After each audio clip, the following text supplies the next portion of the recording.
Hey y'all, welcome back to my channel. It's me, Kia Simone, and we are back. Technically, we had a bye week last week because of the Super Bowl, but y'all, they came back with a bang.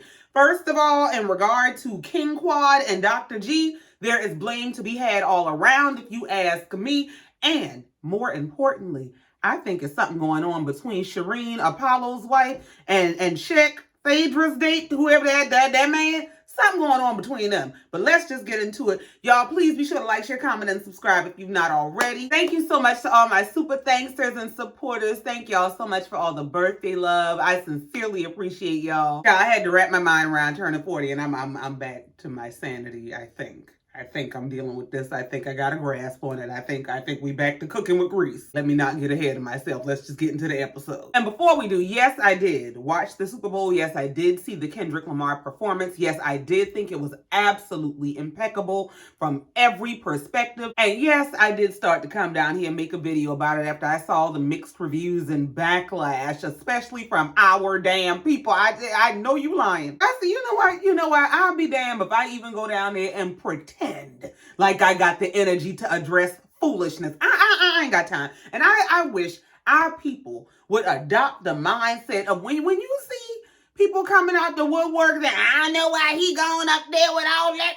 shit. When you see that foolishness, let that be the sign to separate the wheat from the chaff. Don't get to arguing with people. Now, if they open to being educated and learning some stuff and trying to progress their mentalities, then that's one thing. But all that bunch of going back and forth trying to tell people what's good for them, hey, make a list, check it twice, and leave them on the farm when we get on the Underground Railroad. I'm sorry. I'm not going back and forth with nobody Harriet would have left behind. I just refuse. And I couldn't. It would have been the most disingenuous thing for me to come down here trying to break down and tell you what Kendrick was trying to do for us, what Kendrick was trying to do for the people. Let me tell you what Kendrick was trying to say. I was going to end up cursing everybody the fuck out by the time it was over. So the best thing for me to do was go sit down somewhere and go watch some TV. But I was inspired in many ways. And we'll get into that later. But this is me trying to not be ignorant and let's get into the episode. So, last week ended off with Quad drunk and dragging Sweet Tea and Greg by their relationship dysfunction. So this week opens up with us watching both couples catch up about how the night went down. So they started out with King and Quad is asking, well, what happened? I mean, it seems like Dr. G just lost his mind. And King is saying, well, I think it was the discussion about sex. I think when we were talking about having sex 15 times a week, that pretty much set him off. Quad said, well, you know what? You're probably right. It probably is a lot for him to see, but should I not be able to move on with my life? Should I not be able to say those things and participate in whatever we got going on, including celebrating my relationship because my ex-husband is here with his new wife? She said when he was parading his new wife around, nobody had the same grace for me, so why is there so much concern? And that's the same thing I asked last week. In the confessional, Quad goes on to say that they made the choice to come be a part of this group and that this is her group of friends that they re-entered. Now, that's where I think the discrepancy is. I do believe that because Quad is the one who maintained a consistent presence on this show, I think that she has precedent. I get that she got here by being married to Dr. G, but technically I would think she has seniority because she's been a character consistently on this show. He decided after he found a wife, he couldn't be on the show as a single man. I mean, just like she was on the show as a single woman. He could have said, well, I am a doctor and I've been a character on this show and I would like to stay on this show. He wasn't comfortable coming back to the show until he had a wife to parade around. So now when you get a wife and you decide you want to come back, now all the dynamics are supposed to change. I do get that. However, I think the problem for Quad is, and I think this is a problem on a whole lot of levels, is that she perceives this to be her friend group, and it's not. This is Dr. G's friend group. And I think that's why there's a barrier with her and the ladies. I think she doesn't realize that the ladies see her as a friend by obligation. They're more so your friend simply because you were married to one of their colleagues. colleagues to somebody who they consider a peer. And you were brought in by a wife of a colleague that they actually respected. So I think that now that all of those relationships that got you into this group are gone, they over there looking at you like, why is you still here? Because, I mean, I hate to say it, I'm not trying to be mean, but the relationship with you is secondary. It was secondary to the relationship with Mariah. It was secondary to the relationship with Dr. G. And as far as they're concerned, yeah, they can change out these secondary characters and they can come in and out of the group.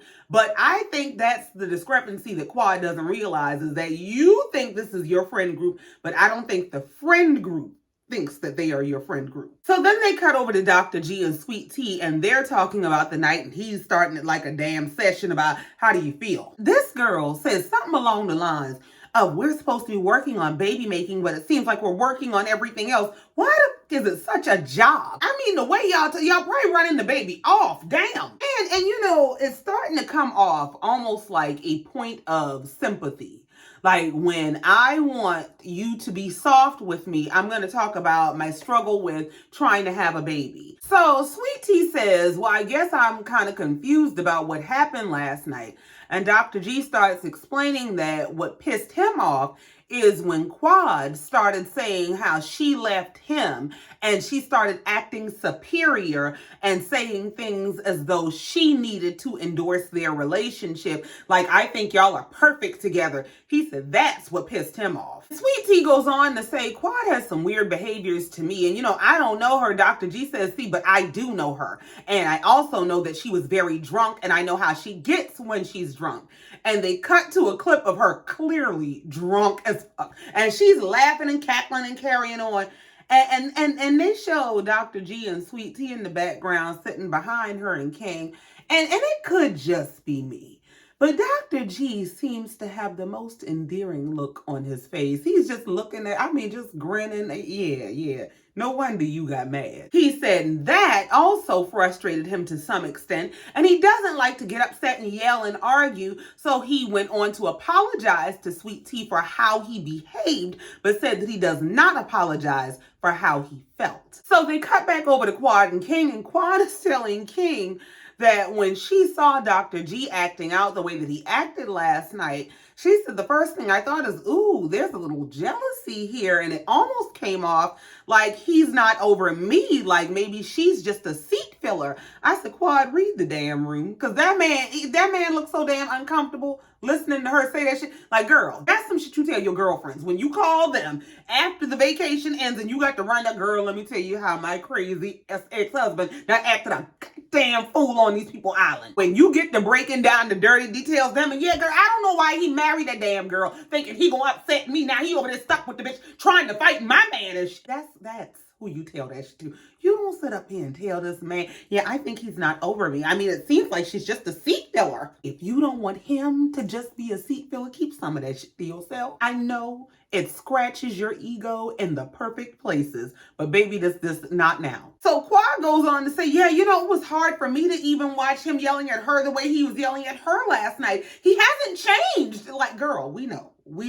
We don't need you to announce it. So they cut back to Dr. G and Sweet Tea, and Dr. G is telling Sweet Tea that he apologizes for losing his temper, but immediately excuses it, saying, but you know, I was trying to protect you because you were going at her, y'all were getting into it, and I've told you I don't want you to get into it with her.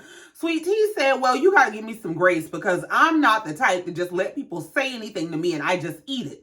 Dr. G said, yeah, this is that age gap relationship stuff. Because, see, I'm expecting you to be like this elder wise person, and you ain't that. You ain't that at all. Mother, what? Now, he's laughing when he said it, and Sweet Tea kind of laughed with him. She said, no, I ain't that. Yeah, swing, huh? My thing is, this is exactly why somebody like Dr. G wants somebody like a Sweet Tea for a wife. First of all, I just said in the last review, he wanted somebody who could rise to the occasion and outclass Quad, and Sweet Tea failed at that. The problem is, if you want you a Shirley, you're going to have to go get you a Shirley. But you intentionally went out of your way to get you a Tisha. You wanted a young woman so you could do exactly this. And these kinds of moments, you could undermine her. And you could tell her, I see, I'm so much older and more mature than you, and I know how to move in these kinds of of rooms and moments, and you don't. You need to listen to me. You need to take my lead. See, you don't even know how to navigate this. Then why, good doctor, are you with someone like that? See, the way my mouth is set up, I was gonna hurt his damn feelings, because soon as you tell me, yeah, you ain't that, yeah, and you ain't either. That's why you with my young ass. If you could handle a big, grown, wise woman, you'd be with one, but you can't. So bring out your credit card. Let's go shopping. We move on. We see all the couples headed out somewhere, and we see in one vehicle, Dr. Eugene, Toya, Dr. Mimi, and her husband, Steve. And they're using this opportunity to get to know more about Steve and Dr. Mimi. So we get to know their backgrounds, that Dr. Mimi is from Alabama, and that Steve said he grew up in the inner city. He never knew his dad. He was raised by a single mom who worked multiple jobs, raised 3 of them by herself, and sports was the avenue to get out of the hood. And he became kind of a hometown hero, and that's what led to this, and he's here today. So the 4 of them go to lunch, and they basically sit down to tell Toya that she kind of started that shit last night. That, yeah, you know, the quad was drunk, and she was acting a fool, and there was a lot of tension. But you took the match and you just threw it in the fire when you had to announce that Quad and King was making you uncomfortable on Dr. G's behalf. Toya said, well, I don't know how I could be the shit started when all I did was say what everybody was thinking. Now, y'all know I disagree with Toya from here to hell on most days, but I mean, what was she supposed to do? It was absolutely uncomfortable for everybody involved and not involved. I mean, as a bystander, what is going on? I mean, I get somebody stating the obvious, and I don't really think Toya was trying to start shit as much as she was trying to stop it. I think Toya was really on some, I don't think y'all hear yourselves. Like, maybe y'all don't know we watching, but this ain't what we came here for. So then they cut over to Doctors Heavenly, Jackie, and Simone getting ready for the day, and they're discussing the night before as well. Dr. Simone is saying that she thinks the bottom line is there needs to be a healing between Quad and Dr. G. Heavenly said, I thought the shit was funny. Y'all don't think it was funny? Simone said, hell no, I don't think it was. No, I don't find that shit funny. You sadistic motherfucker. No. Heavenly just is tickled. She said, can I tell you a secret? Yeah. If you didn't like last night, you gonna hate it tonight because Apollo is coming. And Dr. Jackie and Dr. Simone, they sitting there pretending to be shocked. And Dr. Heavenly is saying in the confessional that she's actually happy that she invited Apollo after how last night went down, because maybe Apollo can demonstrate to Dr. G how to coexist with your ex-wife. Well, I know you full of because y'all ain't never seen these people coexist peacefully. Y'all ain't never known these people to get along. Nobody in the public has ever known these people to get along. And y'all gonna call these damn two to be the examples of how to coexist with your ex? Like, girl, please go play in hell. So Heavenly is saying, well, Phaedra knows he's coming. I told Phaedra. And Dr. Simone and Dr. Jackie are saying, well, if something pops off later on, we go just look at you and say, Phaedra knows. Y'all don't give a damn that this lady invited this man. Y'all are as happy as Heavenly. And the reason is because inviting somebody else's drama distracts from your own. Y'all are all sitting up in these sexless marriages. Of course, y'all are happy to have somebody come distract from the fact that y'all don't like your spouses and your spouses don't like y'all. So they're talking about how this is going to be a problem because Apollo is coming and Phaedra is here with her new boo Cheick. And don't you know Dr. Jackie went on to somehow make this Phaedra's plot. Phaedra probably knows that Apollo is going to come here and see her with Cheick and get jealous. Please tell me how in the hell does Heavenly going out digging up Phaedra's ex become Phaedra's plot to get attention from her ex? Just what about it? It's always fun to kind of stick it to your ex and, you know, maybe that's Phaedra's plan. So Heavenly has no culpability in inviting this woman's ex-husband who the whole world knows she don't get along with. Heavenly ain't got nothing to do with that. This had to be Phaedra's plot. And you know, Phaedra's up to this shit. Because one thing y'all are not going to do is hold one another accountable. Y'all going to find a way to make somebody who y'all consider an outsider a problem. Just so we see all the couples headed off to some private sandbar where they're going to spend the day.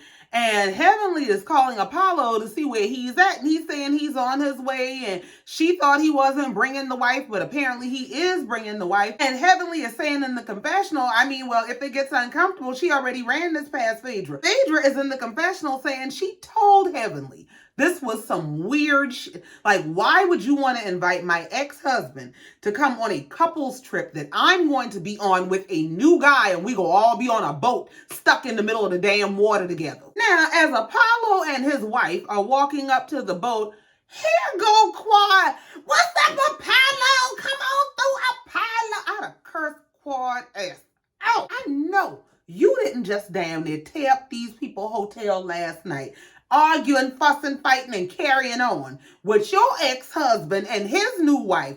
But you out here just fanned out when my ex show up, bitch. I'd curse Quad us out. So Apollo and his wife come onto the boat, and they're being introduced around the group. And Contessa goes to introduce Shireen, Apollo's wife, to Phaedra. She said, you know Phaedra, right? She said, yes, of course. Phaedra goes on to explain in the confessional that, yes, of course she knows me, because the new wife is the old mistress. She said, this is the woman that was Apollo's mistress that he was cheating on me with when we were still married. And that's what I thought when they talked about inviting this damn man. How you got the sheer audacity and lack of compassion to not only invite this woman's ex-husband, but to invite her ex-husband, knowing that he is married to the woman that he was cheating on her with, and then come to us with some church house bullshit about, I thought they could show them the power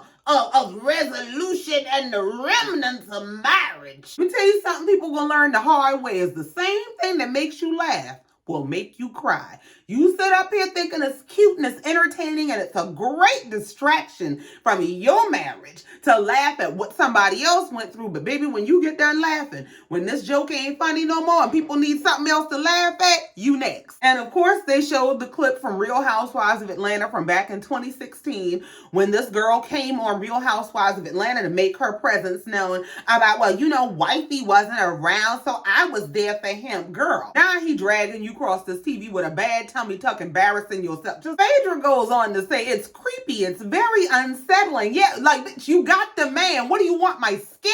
The way these just will stalk your life. I mean, follow your entire existence around. I thought you wanted him. Is that not enough? No, bitch, it's not. She wants your essence. That's what I have learned. The bitch wants the essence of your being, and bitch, you can't have it. So Phaedra says she don't know why she's here, and she's never even had a conversation with that big back linebacker. I just love her. So now they're showing all the different couples' reactions in the confessionals, and Quad is saying, yeah, Phaedra, is it so fun now to have the ex come around with his new wife? I said, no, why are you mad at Phaedra? I guess she's mad at Phaedra because Phaedra is cordial with sweet tea. But Phaedra was kissing in the closet with Dr. G long time ago, ain't it? I mean, well, she said they ain't never touching nothing like that. But they were going on dates many, many, many moons ago. So I would imagine that the base relationship she has is with Dr. G. So while y'all might fall out, I mean, whoever else he might fall out with, she might kind of just let go with the wind, and she'll always have I don't know. Dr. Simone is whispering about, he said he was coming alone, but I guess he changed his mind. I said, I know y'all wasn't trying to hook a married man up. So now Toya is asking the real questions. Toya said, I know y'all weren't just vacationing here, so how the hell y'all end up here? Apollo said, we came to party with y'all. Meanwhile, his wife all up in Cheick's face. Phaedra's date. Oh, what you doing here? I said, no, wait a minute, Jesus. Because see, this is the kind of hope you got to watch. You already laid up with and married to the woman's first husband. That ain't enough. Now you get here, see her with a new man. Oh, I don't want this old shit. I want the new shit. I mean, when I tell you, she damn near threw herself at Cheick. What are you doing here? Oh my goodness, it's so good to see you. Now Cheick got some shit with him. Cheick on some bullshit. When the lady asked him, what are you doing here? He said, it's a long story. Tell me, bitch, we got time. Well, they all board the boat. They all take off, and they start playing this drinking game where they're going to take some shots. And I guess as a toast to the drinking game before they take their shots, Cheick said, and the goal is to have sex 15 times a week, like Quad and King said. So Quad is off to the side saying something about he didn't have to say that. And Apollo starts talking about, well, what I find funny is Phaedra told me that he told her he don't know me, but me and homeboy kick it every week. Hold on now. Apollo said she lying. He couldn't have told her that because we kick it every week. Quad said, oh, so that's your boy. He said, yeah, but I mean, we here, we can hash it out. Mind you, his wife is sitting right next. These niggas is crazy. His wife is sitting right next to him. And he's talking about hashing out with his ex-wife. How dare you be out here in the streets being touched on by a nigga that knows me. He over there just making himself mad about we got to get to the meat of it because that's my boy. That's some bullshit. That's some bullshit. I could not have been that damn wife because I'd asked him what you need to get to the meat of. I mean, unless it's some divorce proceedings, it ain't got to do with you. So now Quad is in the confessional about, oh my God, this is this man's friend. And you decide to bring this man's friend on this trip knowing that he was coming on this trip. Now, Quad, you cannot be the fuck serious right now. You can't be serious because this is the exact same thing that you're dealing with. You cannot be serious. First of all, she is on this cast. She is a part of this show. She is a fake frenemy in this friend group. He ain't got shit to do with shit. Even him being at Dr. Damon's office, that was some staged bullshit. This is for clicks, views, ratings, drama. But for you to sit up there and say, how dare this lady come to work and bring her man, knowing her ex-man who is remarried to somebody else who ain't got shit to do with this show was coming on the trip. Are you nuts? Child, a wife just as simple. She over there backing him up with that bullshit about, I mean, we're all like close. Heavenly said, but does Phaedra know that? Yes, she knows that because he told her. Why are you so invested in what his ex-wife knows? My thing is, first of all, how did y'all even have the conversation? Like, what did your husband come tell you? You know what? I was out at the bar and I was, I be kicking it with Cheick, right? Don't you know Cheick told me he around there kicking it with Phaedra? I lost my shit. How did that conversation go? I just got to know how the conversation went. That it didn't end up at why is you concerned about what your ex-wife is doing? He goes on to say that he told Phaedra he doesn't think that that's a good match because that's his boy. Now listen, under most circumstances, I totally get it. I don't recommend dealing with nobody's friend, nobody's associate, compadre, nothing of the sort. I personally. However, how the hell you gonna tell her you don't think it's a good match because that's your boy? How about if she told you she don't think this is a good match because that's your mistress? Like, could you go to hell? What do you mean? Like, what level of delusional hell do you have to be on to think that after you cheated on your pregnant wife on your way to prison, you got the right to, on the back end, tell her, hey, I know I'm married to the mistress, but yeah, homeboy that I be around there taking them shots with, I don't think that's a good match. Like, cause I know him. I don't think him or nobody else that I even know exists is a good damn match for you. Go to hell. Well, they cut over to the other side of the boat and we see Phaedra, Cheick, Sweet Tea, Contessa, and some other people. They're sitting around having a conversation. And Cheick throwing Phaedra under the bus too. He said he was telling Phaedra when they got back to their room last night that you could have at least warned me. I mean, you could have let me know we was walking into a lion's den before they started tearing shit up and moving furniture and stuff. Sweet Tea said, well, in her defense and in fairness, this is a highly unpredictable group. Nobody ever knows when this is going to set the fuck off. So she couldn't have really warned you. Like, it could have been a completely calm night with sensible, educated, upstanding individuals, or it could have been a shit show. Contessa said, yeah, like the fact that your ex-husband is sitting 7 feet away from you right now. Very unpredictable. Are you okay? Cheick said, we're good. And in the confessional, Phaedra is saying that she didn't know that Cheick and Apollo were as close as Apollo is saying. She said, I mean, Cheick told me that he knew Apollo from the club, but I mean, everybody know people from the club. I didn't understand them to be close friends. Now, Heavenly over there lying, but I didn't know any of that until after I invited you all. I really didn't. What does it even matter? Like, why did you need to know that there might have been lines being crossed between them for you to not invite this mother? Why would it ever be a good idea to invite her ex-husband, who we watched damn near turn Real Housewives of Atlanta into cops? We watched that man stalk that woman down in the garage and nothing but the grace of God, Bravo cameras, and go away from me with this kept him off her ass. And you didn't understand that that it might have been a problem to invite this motherfucking girl. Production asked Phaedra in the confessional if she still thinks it was a good idea to invite Cheick on the trip, and she said, I'm not going to answer that. And I think, honestly, Phaedra don't give a damn that that's supposed to be Apollo's close friend. I wouldn't give a damn if he's your damn daddy. Call me mama. I think the only issue is they have children. I think because Phaedra has not only children, but sons, I don't think she wants to be all over the TV saying, I don't give a damn.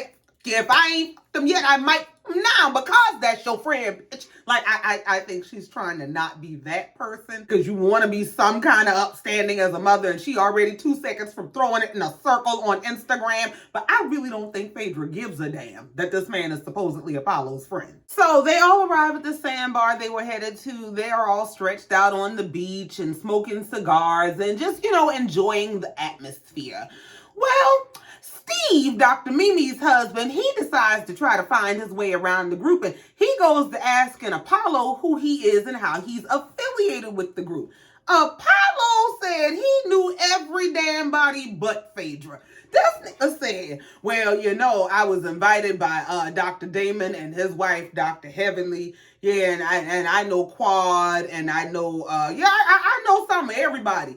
Curtis said in the confessional, he ain't got to tell us he's Phaedra's ex-husband, but ain't no secrets on this island. Got to just, sir. When I tell you this is the epitome of a nigga wanting to ride your coattail, but don't want to say it's your coat, like the whole reason you're here, your whole claim to fame is that you used to be married to Phaedra, and Phaedra is here. That's why you here. Next thing you know, the guys are having some damn battle of testosterone. They want to do a push-up contest. They getting Dr. G to come do 25 push-ups, and y'all want me to do 25 push-ups, and Apollo is standing here. And I don't mean no harm. Everybody know Apollo is fine, but Apollo ain't even Quad Man is standing up there giving it to the air. Steve is standing up there giving it to the air. And you worry about Apollo? You ain't worry about no damn Apollo. Eugene just is annoyed. He in the confessional about, oh God, here we go. Can't we just enjoy some good conversations? And God bless Toya.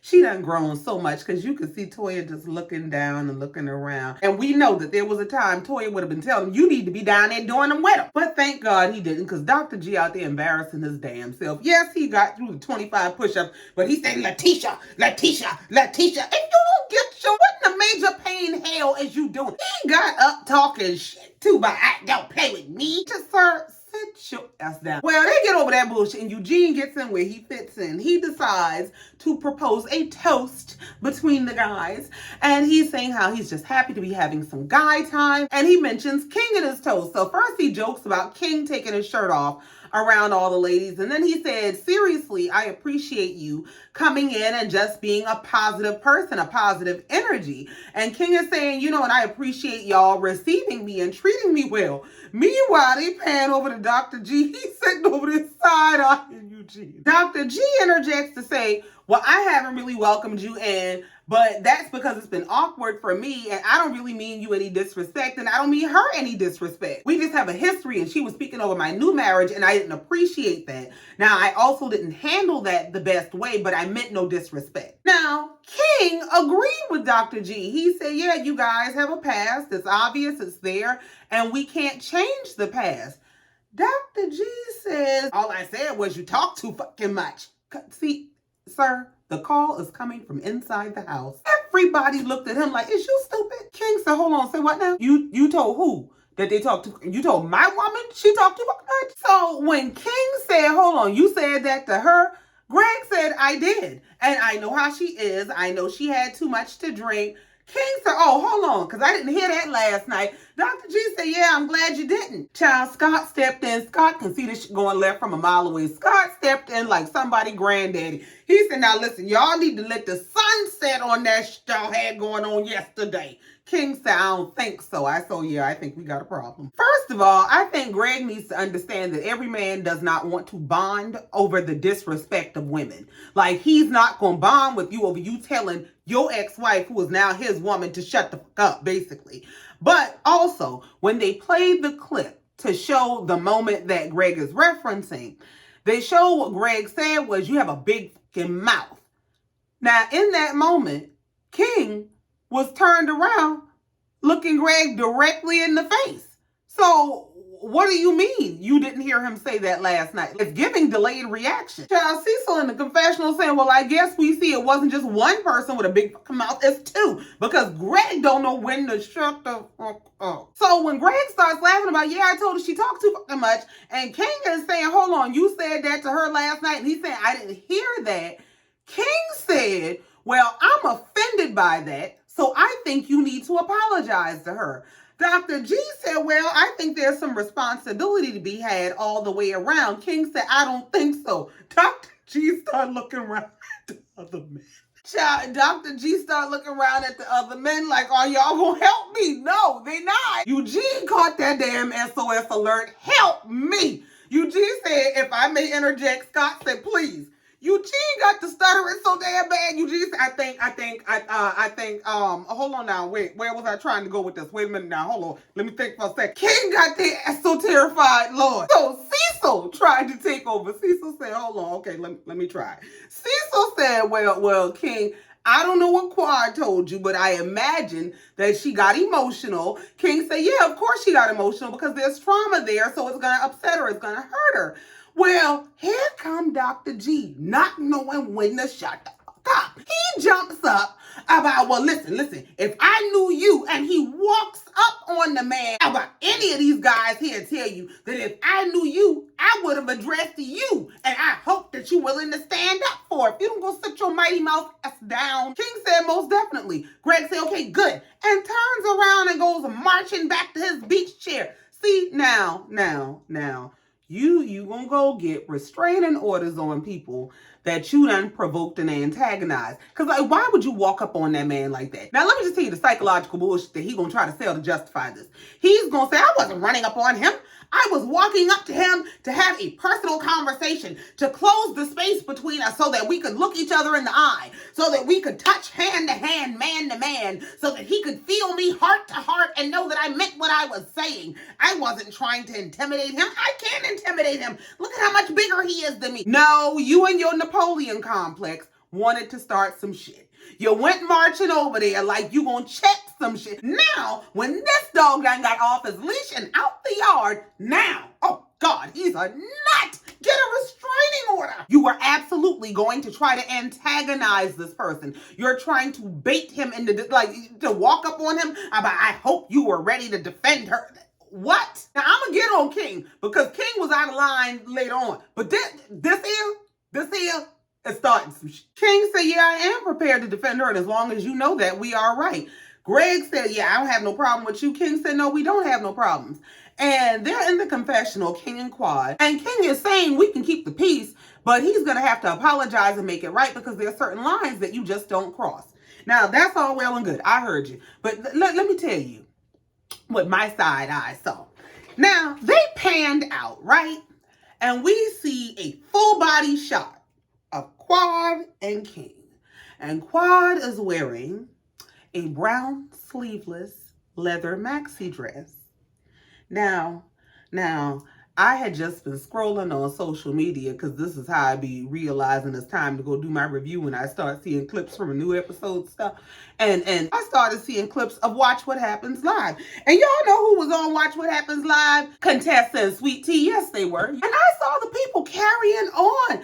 Like, oh, this is the best Sweet Tea ever looked. And she did. She looked really good. I said, oh, Sweet Tea looked nice in this dress. Why is the same damn dress Quad got on in this confessional? What in the single black female is going on? I said, is this the stalking Quad? Because Quad is quite literally wearing the brown version of the purple dress that Sweet Tea just wore on Watch What Happens Live. I'm telling you, something ain't right. So they cut over to the ladies playing in the water, and I think there's Contessa, Simone, Heavenly, Mimi, and Shireen, Apollo's wife. And they're over there joking about Phaedra and Cheick that's on the beach taking pictures. I want to tell you, Phaedra is out there serving body. That bitch is serving body. But they're out there taking pictures. He picking her up and sitting her on his chest. And that's all right. Well, these heifers is over in the water talking about, ooh, Phaedra and her man Cheick Shireen about to lose her shit. About, I wish y'all would stop saying that's her man. That's not her man. Cheick is everybody's man in Atlanta.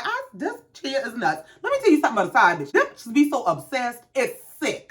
Why are you concerned? You got the first man. Why are you worried about which one is hers now? Well, Sweet Tea speaks up and says, well, Cheick just likes to have a good time. I don't think they're dating seriously. I think they're just having fun. And Shireen says, I mean, well, obviously none of us give a shit. I mean, they're entitled to do anything they want to do, but it's just kind of messy. Could you kind of mind your business? You got a lot of motherfucking nerve to have been a whole mistress, a whole side bitch, to a nigga who was in prison and talk about who's messy. So Toya said to Shireen, I heard that Cheick comes to y'all house every Thanksgiving. She said, yeah, I mean, because that's our family. So Cheick comes walking up. And Toya said, Cheick, how you know Shireen? How y'all know each other? That man said, ain't nobody here's business. I said, oh, they Toya keeps trying to get in the man business. She said, so do you know Shireen's family? He said, yes, I know Shireen's family. She said, do you visit them for the holidays? He said, why do you have so many questions? I said, oh, shit. Cheick said he ain't got time for y'all. He said, what questions do y'all have so I can get back to doing what I was doing? So they started asking him all kinds of questions about his relationship with Apollo and how much he disclosed to Apollo, because Apollo told us you didn't tell him nothing. That man said, I'll talk to y'all later. I ain't got time for this bullshit. And Phaedra is saying in the confessional that this is supposed to be my circle of friends. They're supposed to be welcoming me into this group along with the person that I'm choosing to be with, not antagonizing me with the person that I used to be with. But that's why there'll always be these types of bitches. Well, all right. And she's right. For a group of people who claim to value relationships and marriage and friendship so much, to do some shit like this screams we are trying to distract from our own dysfunctional marriages.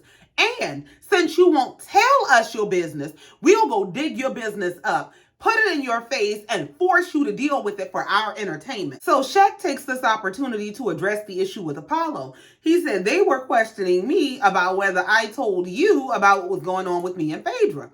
And Apollo says, well, you called me and told me that you had an opportunity that had something to do with speed dating, but you didn't tell me all the details. Cheick said, hold on now. Did I call you and tell you I was going on a date with your ex-wife? Apollo said, no. Cheick said, did I tell you that I matched with your ex-wife? Apollo said, yeah, you did, but you didn't tell me nothing else after that. Cheick said, why I gotta tell you everything I do? Yeah, player, this is the part of the game that you did not count on. See, Apollo has arrived at the point in the game where he realizes that the men around him are not going to play his game. A lot of lying, cheating men especially think that the men around them are going to play by their off-limits rules. So they going to run around and they going to knock off anything they want to knock off. They going to have them a good time doing it.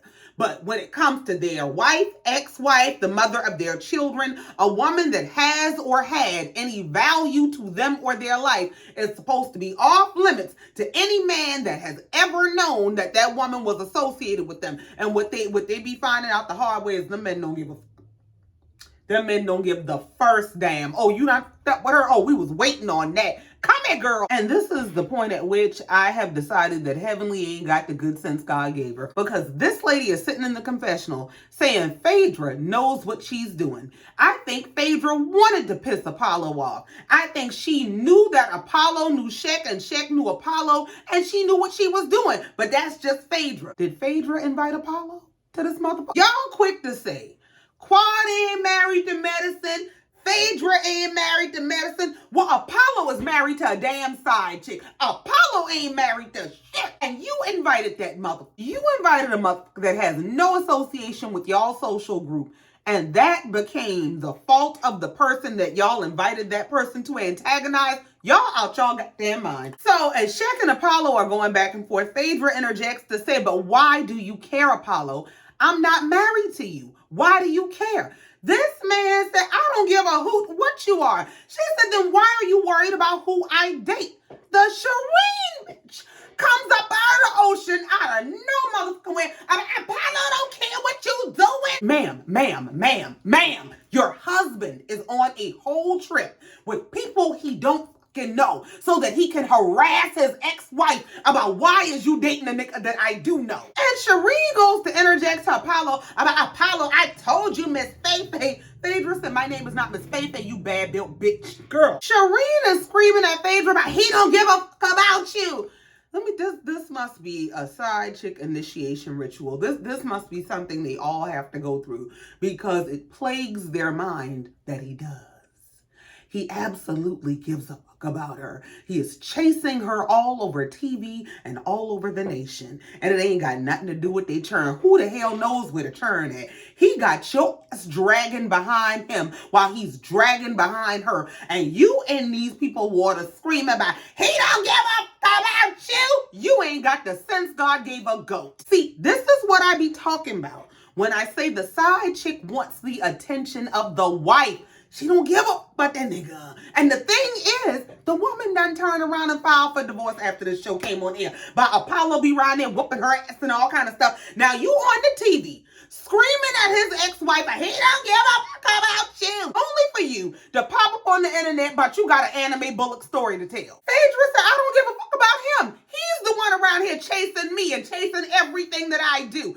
Phaedra and Cheick went walking off. She said, yeah, you get on out of here with his friend. This girl, you are obsessed with her life. What done happened is you done got that man and you done realized she made him look good. Now your ass over there mad and miserable and you think you gonna make her mad and miserable too. Phaedra said in the confessional, we have been divorced for 7 years. Why is he concerned about who I date? It's strange. It's stalkery. Well, I'll tell you what it is. When a no good man realizes that he's lost a good woman and he realizes that he might find something different, but he'll never find anything better because there is no upgrade after her, he gets real stuck. They get real stuck. They be real unhappy in them relationships they done moved on to. They real obsessed with what you doing, what you got going on, because you got the nerve to be over there happy, footloose, and fancy free, not worried about me. So as Phaedra goes to walk off, Sweet Tea speaks up and asks, who invited y'all? So when they say that Heavenly invited them, Heavenly said, yes, I did invite them. Sweet Tea said, and what exactly was the point of inviting them? Why would you invite them? Heavenly flies off her damn handle. About, don't you ask me shit. Don't ask me shit. You don't question me about shit. No, you wrong. So next thing you know, Heavenly and Sweet Tea hollering and cursing at each other. Shut the fuck up. No, you shut the fuck up talking to me, bitch. You big back razorback bitch. I said, what is a big back razorback bitch? Child, these people cursing each other out so hard and fast, I couldn't even keep up with it. But next thing you know, they're running up on each other or trying to. Heavenly done plopped down, fell over in the water and all kind of shit. All the guys are running over, trying to intervene, trying to make sure that they don't end up fighting. Well, in the middle of everybody trying to break them up, Quad is over there with Sweet Tea. About Sweet Tea, calm down. Letitia, listen to your husband. Listen to your husband. Now, let me tell you what kind of psychological bullshit Quad gonna sell. Quad is gonna say, she was just trying to be the peacemaker. And you know, the Bible says, blessed are the peacemakers. I was just trying to calm everything down. And I was trying to let her know there's no problem between she and I. And I was telling her to listen to her husband. No, you were antagonizing that bullshit. You were instigating that bullshit. Like, why would you, of all people, be in Sweet Tea's face trying to calm Sweet Tea down? If anything, go get Heavenly. Wrangle her. But for you to not only be in Sweet Tea's face, but be in her face about listening to your husband, girl, you know you was trying to stir up shit, but just go ahead. Now, Dr. G steps in. He grabs Sweet Tea. He's trying to wrangle her and get her off to the side. He's trying to stay calm. He's telling her to calm down. He's saying, we don't need this to happen again. And I noticed that as he is walking her away from the situation, King is walking behind him. Well, Sweet Tea and Dr. G get over to Cheick and Phaedra, and Sweet Tea and Cheick are both saying, we need to just go. It's time out for this bullshit. And in the confessional, Sweet Tea is saying somebody needs to call Heavenly out on her shit. But Simone is in the confessional saying that Sweet Tea is out of line. She is over the top. She's doing too much. But at what point do y'all tell Heavenly she's out of line?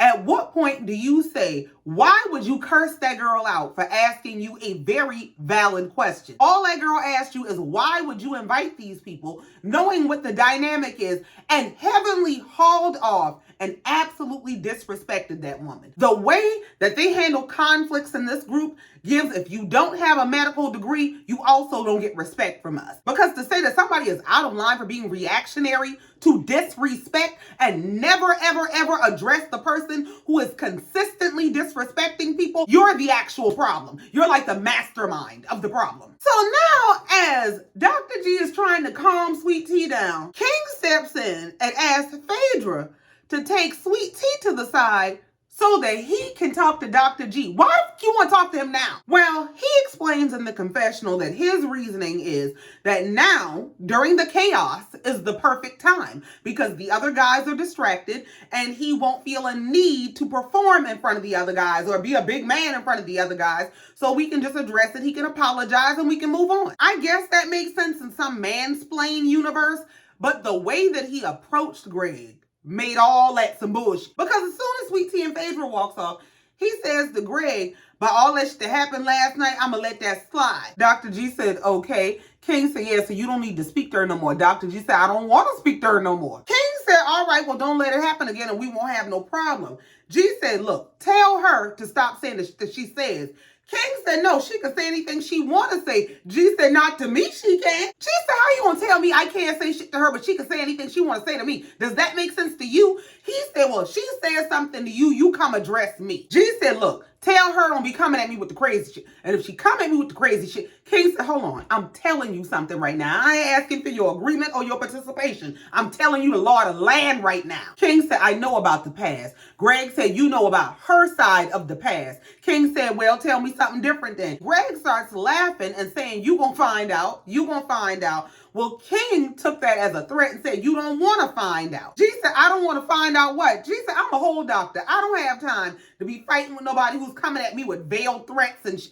And I see, this is why people need to talk with level heads, because I don't think Greg meant what he said the way that King took it.